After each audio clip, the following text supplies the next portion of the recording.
The city of Sarajevo lies at the heart of the Balkans, in southeastern Europe. In the 1910s, this part of the continent is a tinderbox.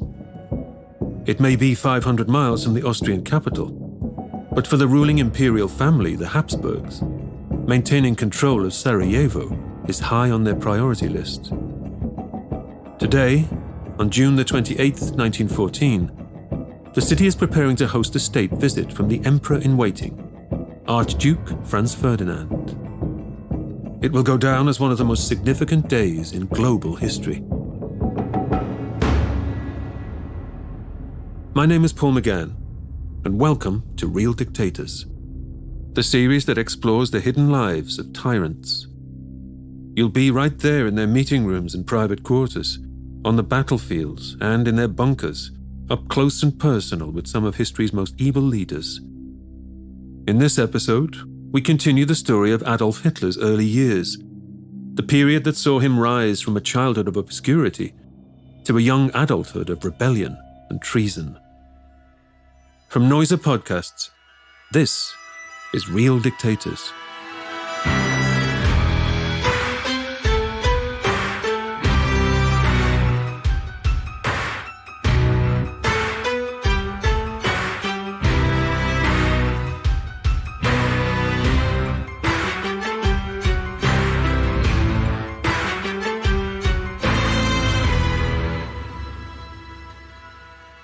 In 1914, Sarajevo has been part of Austria-Hungary for less than half a century, and its integration into the empire has been far from smooth. Many who live here, chiefly the Bosnian Serbs, are not content to submit to imperial rule. Instead, they want to join with the neighbouring state of Serbia. Dialogue has gotten them nowhere. A radical band of students called Young Bosnia decide to take matters into their own hands. Their plan is to lie in wait for the Archduke Franz Ferdinand as he parades through the city and murder him in cold blood. They're boys, or barely men, but this group of teenagers is about to upend the world order. On the morning of June the 28th, the Archduke and his wife, the Duchess Sophie, take to the streets of Sarajevo in an open-top touring car. The Archduke sports an impressive handlebar moustache. His tall, ceremonial shako hat is perched precariously on his head. Duchess Sophie wears a plumed bonnet attached with a headscarf so it doesn't blow off in the drag. She clutches a bouquet of flowers, a gift from a respectful dignitary. The roads are lined with well-wishers and locals straining for a sight of their future emperor. The archducal car turns into Franz Joseph Street. The car grinds to a halt, right in front of a deli. A 19-year-old called Gavrilo Princip steps forward, out of the shadow of the deli's awning. He takes out a gun. He fires 2 shots. Sophie, the Duchess, is the first to die. Franz Ferdinand will succumb to his wounds soon after. This assassination is the spark that ignites World War I. The delicate balance of power in Europe is broken. On the 28th of July, Austria-Hungary, backed up by Germany, declares war on Serbia. Other countries soon follow with their own declarations. The Allied powers line up against the Central Powers. This scene is set for one of the largest and deadliest conflicts the world has ever seen. 600 miles north of Sarajevo, in the German city of Munich, men and women take to the street to celebrate the declaration of war. Many feel that war is long overdue. Germany should be, deserves to be, a global power. It's high time the Kaiser fulfilled the promise of the unified nation. No longer will the German Empire be held back by its enemies. Among those flocking to Odeonsplatz, Munich's central square, is a 25-year-old watercolor painter and occasional laborer. His dark hair is combed neatly to the side. In one hand, he clutches a hat. His neat moustache sits above a mouth that cracks into a grin. Adolf Hitler may be an Austrian citizen by birth, but in his mind, He belongs wholly to Germany. Munich is his home now, and he relishes the prospect of Germany at war. But how did Hitler end up here, in Munich? Last we heard, he was a struggling artist in Vienna. It's been 1 year since the young man from the borderlands moved to Germany for good. Hitler had been living in Vienna in the hope of establishing himself as an artist. But come 1913, it's clear that mission has ended in failure. Hitler has been rejected twice from Vienna's Academy of Fine Arts. When he sought to reapply as an architecture major, he was turned down again. He's failed to wean himself off the allowance he received from his late parents' estate. His watercolor landscapes barely pay the bills. He makes up the rest, working construction shifts and doing odd jobs. He decides he's had enough of Vienna and enough of Austria. He's grown up idolizing the German Empire. For a time, as a child, his family lived in Bavaria. He speaks the German language with a Bavarian accent. It makes total sense that he should make Munich, the largest city in the state, his home. Like so much of Hitler's early life, the precise circumstances of his crossing into Germany are shrouded in mystery. But reading between the lines, historians believe turmoil in Hitler's personal life may play a part in his decision to leave Vienna when he does. Professor Thomas Weber. We don't really even know what Hitler was up to during his last year in Vienna. Hitler moved from Vienna to Germany, from Vienna to Munich in 1913, but he consistently and repeatedly lied about when he arrived. He would claim time and time again to have arrived in Germany in 1912, when in reality he only arrived there in 1913. Why? I think it's reasonable to assume that something fundamental happened during those years, and that Hitler, for whatever reason, really didn't want people to know about what had happened. Even in the early to mid-1920s, when he was talking to people very close to him, she would later say that it was really weird how Hitler would happily talk about his childhood years, but that he was always kind of blocking off once they would get to the Vienna years. And she always felt that something personal and quite possibly something relating to encounters with Jews happened during that time. So again, I have to stress, we don't know what happened, but we do know that Hitler didn't want us to know about it. Whatever this mysterious event may be, whether it's a falling out with a Jewish acquaintance or some other kind of upheaval in Hitler's personal life, there's an additional explanation for his sudden departure from Vienna. This one is rather less ambiguous. He's dodging the draft. Young men in Austria are required to register for army service. This is all the more important as the Habsburg Empire gears up for the war to end all wars. Adolf Hitler, however, has no intention of serving in the Austrian army. Professor Frank McDonough. So he should have actually been called up into the Austrian army. He says it's not because he's a coward, it's because he hates the Habsburg Empire. He doesn't want to fight for them, he says. But he disappears because he's going to get caught up with the authorities are trying to find him. Hitler views Austria-Hungary as a mongrel empire, and its army as a mongrel army. The ranks of Habsburg forces contain faces and voices from all over Europe. Hitler loathes it. He can't stand the thought of fighting for a multicultural nation. The Austrian recruitment officers have been on his case for a while. They've been tracing his movements, following up on all the addresses he's had over the years, and the noose is tightening. Professor Claudia Kunz. He was registered living in Linz, which is in Austria, and Hitler had not registered for the draft. He was living a feckless life on the streets of Vienna. So rather than going home to Linz and registering for the draft, he hopped on a train and went to Munich. Once again, Adolf Hitler's parents lend him a hand from beyond the grave. As the final part of his late father's estate passes into his hands, Hitler has the means to set himself up in Germany. In Munich, the young man picks up pretty much where he left off in Vienna. And for the next year or so in Munich, he lived pretty much like he did in Vienna, shiftless, hanging around in coffee houses. He had enough money to stay in a rooming house. Hitler has swerved military service. But as a child of the borderlands, he should know better than to think he's gotten away with it.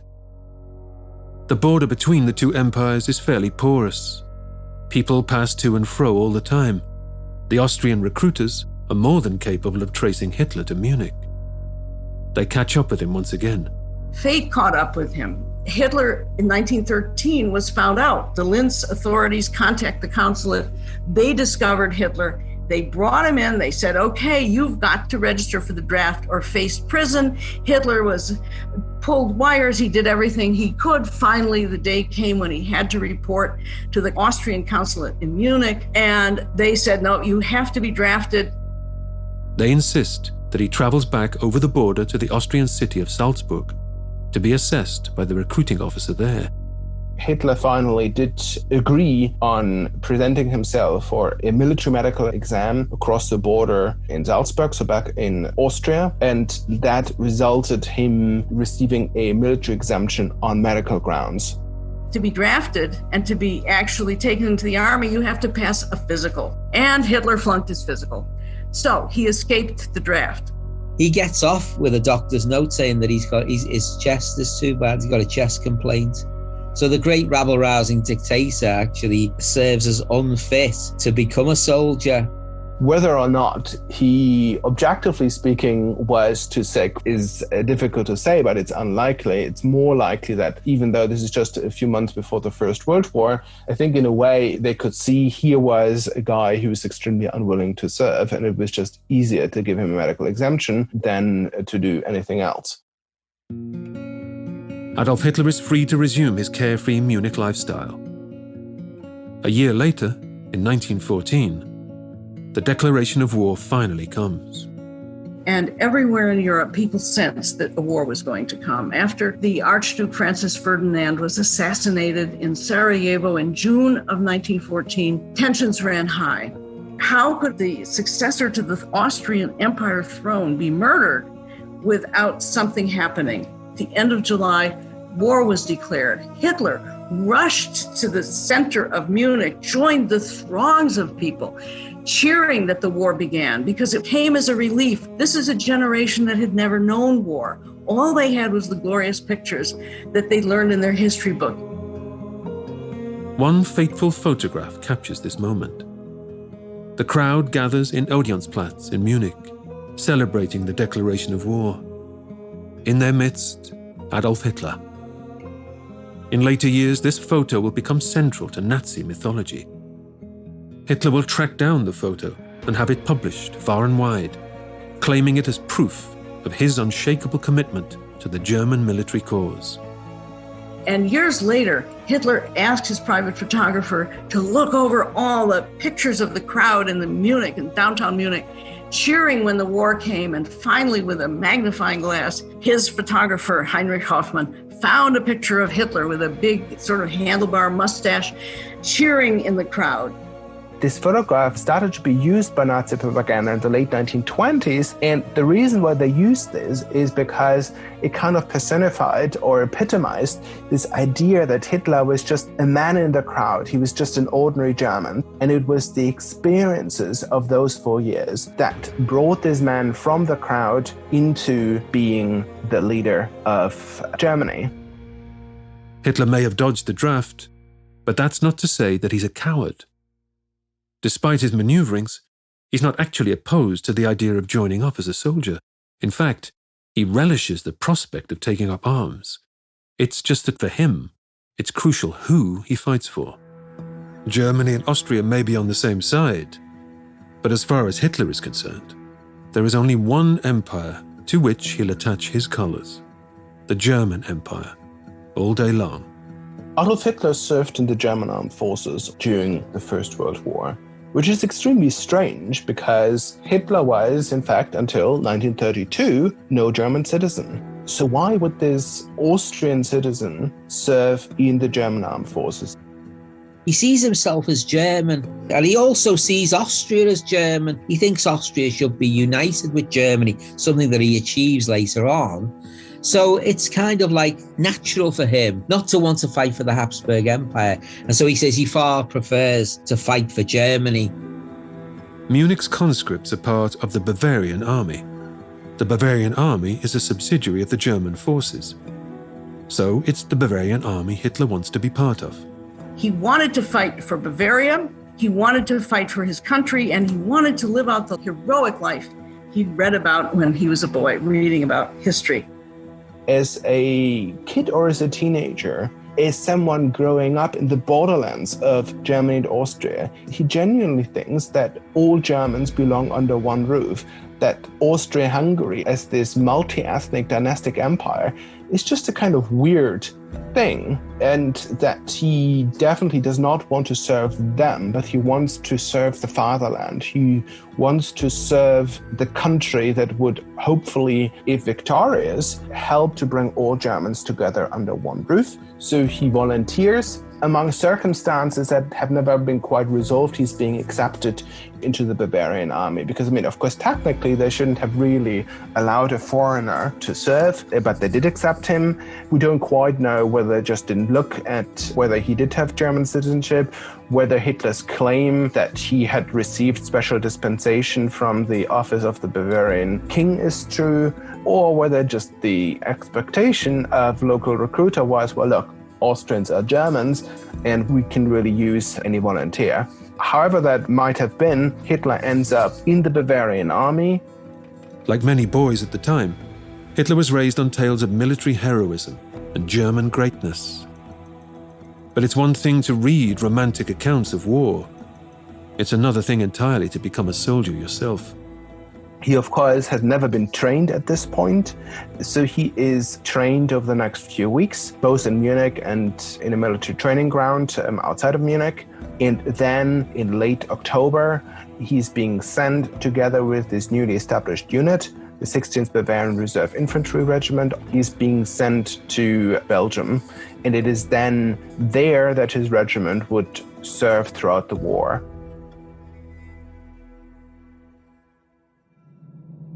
For 400 miles, the Western Front stretches all the way from the North Sea down to the Swiss border. This will be the decisive arena of conflict. Young German soldiers, like their Allied counterparts, arrive in Flanders with their heads full of glory. The war has been marketed to them as a great adventure, a chance to see the world, to play their part in Germany's coming of age. Soldiers on both sides of no man's land dig their positions into the earth. The scales soon fall from their eyes. The reality of war is quite different from what the old tales would have you believe. Trench life was very, very hard. The trenches were deep. They were muddy. The soldiers had to dig their own trenches. Sometimes they would spend days, nothing would happen, all quiet on the Western Front. And then they would get the order to go over the top into the enemy fire and risk their lives, often lose their lives.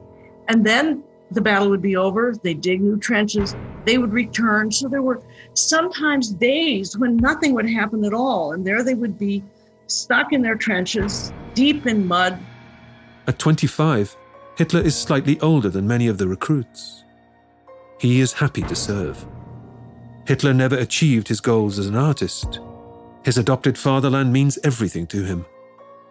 In later years, Hitler will encourage the notion that he spends the war right at the front line, charging around the trenches with his comrades, or hunkering down under heavy fire before heading over the top to vanquish the hated enemy. But in reality, his career as a soldier is quite different from that. The reality of his First World War service was kind of a very different one. He served only as an infantryman during the first battle of the war because that was an extremely bloody battle, as a result of which his unit had to be totally rebuilt. And in the rebuilding of the unit, he was moved to regimental headquarters and he became a dispatch runner for the regimental headquarters. Hitler does not spend the war shooting it out in no man's land. For most of the conflict, he's a messenger, a courier. Well, Hitler was not a foot soldier. Hitler was a messenger. He started off on a bicycle and he ended up on a motorcycle. Hitler's job was to go from the trenches and take messages to the officers who were further back in the line. And later on in Mein Kampf, he talked about his hard 4 years as a front soldier, living in the trenches. That's not quite right. In the days before reliable electronic communications via wire, it was always important to send human couriers from a general to the officers in the field. There were always 2 couriers dispatched, taking separate routes, because the likelihood was fairly strong one of them would be shot and killed or wounded. And Hitler performed that task. Hitler may go on to exaggerate his war service, but he is undoubtedly brave. In the course of 4 years' service in France and Belgium, he will receive the Iron Cross, both first and second class. In 1916, the Battle of the Somme claims over 1 million casualties. Among the endless list of injured Germans is one Adolf Hitler. Standing in the dispatch runner's dugout, he takes a piece of shrapnel to the leg when an enemy shell explodes nearby. Hitler's superior officer in the regiment, a Jewish lieutenant, incidentally, called Hugo Gutmann, is the man who recommends him for military honors. Recovered from the blast, Hitler is glad to return to his unit and assimilate back into the soldierly life. And Hitler spent a lot of his time then painting watercolors. And then suddenly there would be periods of intense activity where Hitler would risk his life running a vital message from headquarters to the second in command. It was an odd life because it was quiet, punctuated by intense engagement and activity. And that seems to be a pattern that Hitler adapted to over the years. Hitler in coffee houses would spend days listlessly sleeping late in the morning, going in to have some coffee and tea, and then he would speak, and he would come to life speaking, and then he would relapse into kind of boredom and reading. He lived according to an erratic pattern, which made the life of a soldier probably very compatible with him. And in fact, between the time he was a teenager and the time he was first served as chancellor, Hitler had no regular employment at all, except as a soldier. The military is giving Hitler the solidity and the sense of purpose that his life has largely lacked up to now. Hitler loves the Bavarian army, but at this stage, there is no inkling of the leadership roles he will go on to embrace. His first and his only promotion during the war, he was promoted to being a Gefreiter. Gefreiter means it's a kind of private first-class military rank. The rank implies that during the entirety of the war, Hitler never had any command, any saying over anyone else. And in fact, his commanding officers did not see any kind of leadership quality in Hitler. Many other dictators come to power through the military. They ascend through the ranks, then take control of the government. But Hitler is no charismatic general. He's miles off that. His commanding officers respect him, but in the ranks, amongst the privates and infantrymen, Hitler's reputation is rather less positive. Hitler's buddies from those days always thought he was odd. First of all, he didn't smile. He was very, very serious. He read a lot. And they also noticed that Hitler never got letters from home, even at Christmas. He didn't go on leave to visit his family. He's an outsider. He keeps his distance from the others. During lulls in the fighting, the troops are sometimes allowed to visit the nearby towns. If Hitler does go along, he avoids drink and refuses prostitutes, to the bemusement of some of his peers. Hitler even then presented himself as the model of virtue. He didn't drink, not even beer. He didn't smoke. He absolutely remained pure. He said, "I am only devoted to my fatherland. I am married to my fatherland."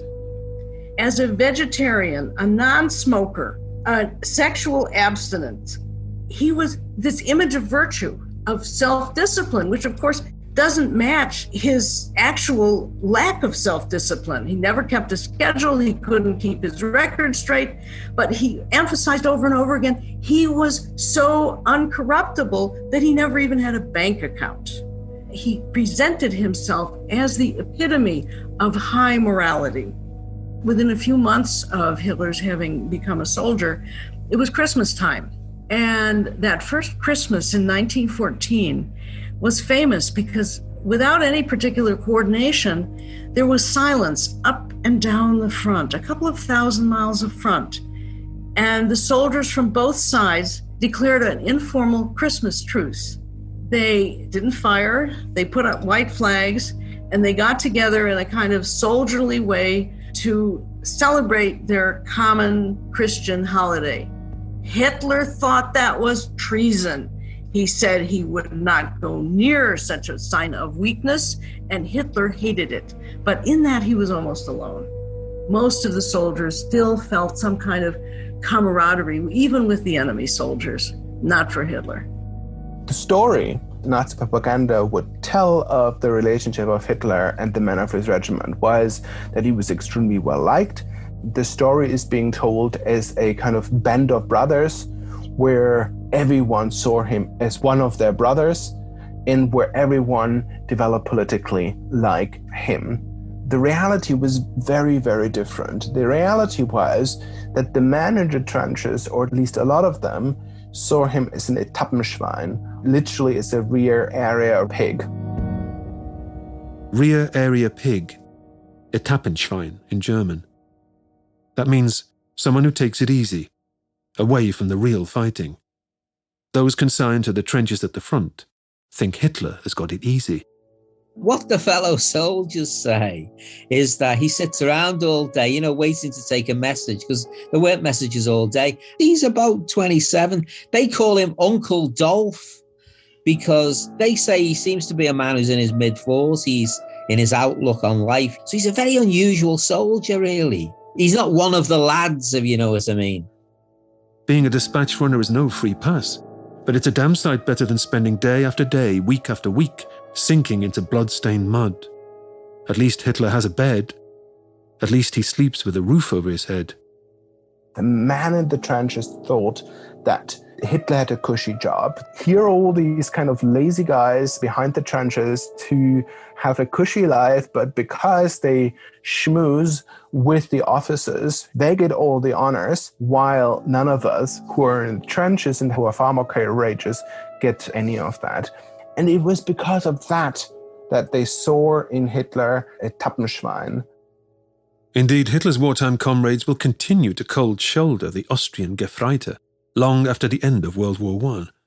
So after the war, when Hitler first attended a veterans meeting of the regiment, in high hope of being able to recruit men to his political party, he quickly realized that he was kind of still cold-shouldered by the majority of them, and that, for instance, Jewish officers were not. The 20th anniversary of the establishment of the regiment and of the outbreak of the First World War, Nazi propaganda put up this huge reunion and march through Munich of this regiment. But one man who is missing is Adolf Hitler. I first thought when I found out about that, Hitler probably had some important business of state to attend to. But then I found evidence that wasn't the reason. I found a postcard. The wife of one of his closest peers wrote to another close peer of his, where he was saying, well, it's such a pity Hitler couldn't attend the meeting, but as long as so many people in the regiment have no support and understanding for Hitler, she understands quite well why he can't do so. Hitler will demonstrate an extraordinary ability to spin the truth of his war years. His jazzed-up war record will become a key part of his political identity. The story that we're telling here is that it was in the trenches of the First World War that National Socialism was born, and that Hitler was just an ordinary man who, like all other Germans, were radicalized and politicized by the war, that it was really only his extraordinary talents as a genius, as a leader, that marked him out and allowed him to become a leader in the aftermath of the First World War. So the point is not whether Hitler was a coward. He was not. In the position he was asked to serve, he was an extremely good soldier. He was extremely conscientious in what he was doing, and he seems to have been quite daring. But the crucial point is that this kind of image of Nazi propaganda of Hitler whizzing from trench to trench through machine gun fire is wrong. With few, if any, human friends, in some ways Hitler the soldier is more comfortable around animals than humans. One day at the front, a small white terrier from the British line finds its way into the German trenches. When Hitler arrives with the day's dispatches and is greeted by the dog, he's instantly smitten. He takes the beast under his wing. He calls it Fuchsel, little fox. The only close tie he seems to have developed then was with a stray fox terrier, a little dog, to whom Hitler spoke and seemed to understand Hitler and obey Hitler and was devoted to Hitler. Those were all traits that Hitler certainly appreciated. 20 years later, he'll write, "I used to watch him as if he'd been a man. It was crazy how fond I was of the beast." Hitler was a dog lover. He had dogs all of his life. I mean, the last dog he had was called Blondie, not the pop singer, but he had this dog called Blondie who's with him in the bunker right at the end. People said he loved dogs more than he loved people. And it's largely true. His colleagues said that, he cared about his dog more than he cared about them. One day, as his unit relocates to a different section of the line, a railroad official offers Hitler 200 marks for Fuchsel. He refuses. No amount of money could prize his beloved pet away. But when he leaves the station with his fellow troops, he realizes little Fuchsel has been stolen. He is devastated.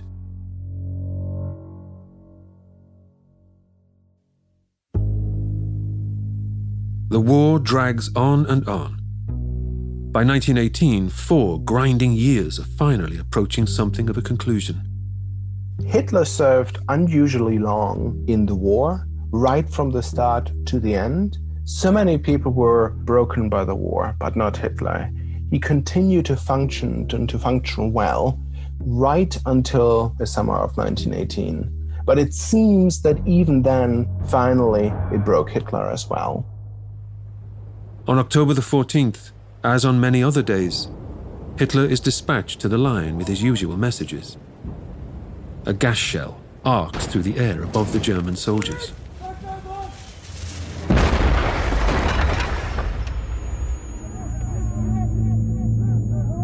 Those troops lucky enough to be knocked unconscious by the blast are unaware of the mustard gas filling the air.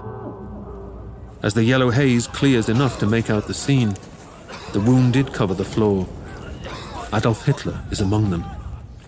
Hitler was subjected to a mustard gas attack late in the war. We don't even know exactly how this happened. It seems reasonable to argue that when he and a few men from his unit were close to the front line, that they were poisoned by German mustard gas, that the wind was coming from the wrong direction, so it was blown back into their faces.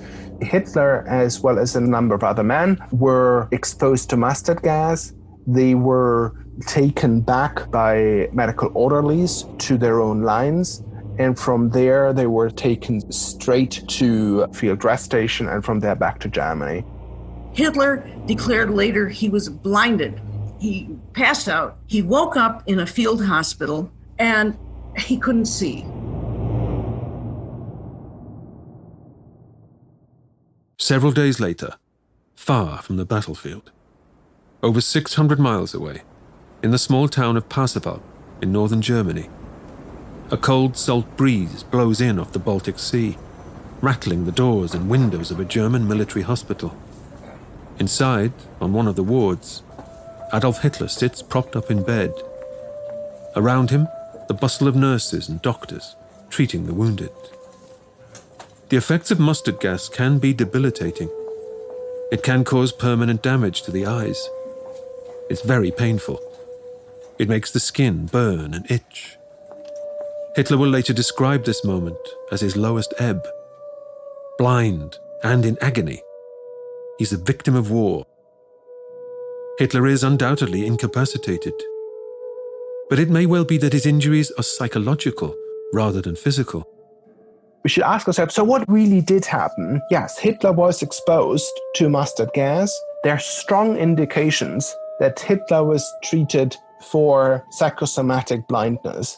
So in other words, yes, for a loss of eyesight, but not one at that point anymore resulting from the mustard gas, but from the impact of war, from this being a kind of psychological condition. And here the indication is that even Hitler, the man who had served in the war for 4 years, finally had been broken by the war, that he was suffering from psychosomatic blindness. Hitler will spend the rest of his life policing the historical record of what exactly went on at the Pasewalk hospital. He will go to extreme lengths to suppress the truth. And Hitler would do his best throughout his life to police the story of what was happening during that time. In fact, he also made sure that his medical file from that time, that would be removed from the archives after 1933. And it seems that it was burned by one of his aides in 1945, so we no longer have the original. Almost everyone really, who was treating him or close to him during that short period either mysteriously died or committed suicide under unknown circumstances, including the doctor who treated him. After my book on Hitler, the First World War came out, the son or grandson of an American doctor in California approached me, who amongst the records of his father or grandfather had notes he had taken in a meeting with a senior German doctor who claimed that he had seen the medical file, and that supposedly confirmed that Hitler had suffered from psychosomatic blindness. And the German doctor was the brother of the guy who was running the archive in which the medical file was held. So the story is certainly highly plausible. Whatever the precise nature of his injuries, Adolf Hitler is well and truly out of action. He's hundreds of miles from the front, bedridden in hospital, helpless. At this point, it's hard, nigh on impossible, to believe he will become one of the most malevolent dictators in all of history. But Hitler will recover from his physical injuries and from his nervous breakdown. Soon he will take his first steps into the world of politics. It's a world he will come to rule with terrifying surety. In the next episode of Real Dictators, Hitler gets the news he's been dreading as he learns that the war has ended. Revolutions break out across Germany as the Kaiser's regime is swept away. Back home in Munich, disenchanted and disillusioned, Hitler drinks in far-right conspiracy theories. Soon he'll meet a man who will change his life. This middle-aged morphine addict and newspaper editor will, perhaps more than anyone else, shape Adolf Hitler into a tyrant in waiting. That's next time on Real Dictators.